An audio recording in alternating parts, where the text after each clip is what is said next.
കുരിയച്ചിറ നിവാസികൾക്ക് ഭീഷണിയായി ഈച്ചകൾ. മാലിന്യ പ്ലാന്റിന് മുന്നിൽ സമരം നടത്തി നാട്ടുകാർ.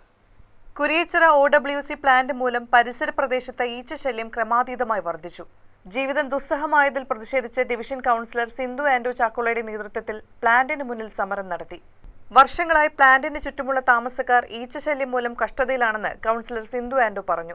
ഈ സ്ത്രീകളായാലും പുരുഷന്മാരായാലും ഇവരുടെ ഭവനങ്ങളിൽ ഒന്ന് സംസാരിക്കാനോ ഭക്ഷണം കഴിക്കാനോ ഇവർക്ക് സാധിക്കാതെ വരുമ്പോൾ ഇവരാരെയാണ് അഭയം പ്രാപിക്കുക? എന്നെയാണ് അഭയം പ്രാപിക്കുന്നത്.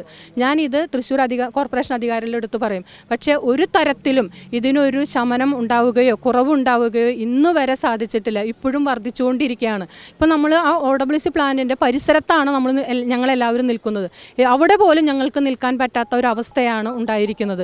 ഇതിന് ശക്തമായൊരു പ്രശ്നപരിഹാരം ഉണ്ടായിട്ടില്ലെങ്കിൽ, കൂടുതലും പ്രശ്നപരിഹാരം നടത്തിയിട്ടില്ലെങ്കിൽ കൂടുതലും സമരപരിപാടികളായിട്ട് ഞങ്ങൾ ഓരോരുത്തരും ഇവരുടെ കൂടെ, ഈ ജനങ്ങളുടെ കൂടെ ഞാനും ഉണ്ടാകുമെന്ന് ഇവർക്ക് ഉറപ്പ് നൽകുകയാണ് ഈ നിമിഷത്തിൽ. പരിസരവാസികളായ സ്ത്രീകളും പുരുഷന്മാരും ഉപരോധ സമരത്തിൽ പങ്കെടുത്തു.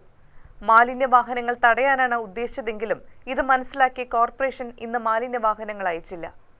സമരസമിതി അംഗങ്ങളായ ജോസ് മണി, മാപ്രാണം ജോൺസൺ, സേവിയർ PD, ഫ്രാൻസിസ് ജോയ്, വിനു, മിൽട്ടൺ എന്നിവർ നേതൃത്വം നൽകി.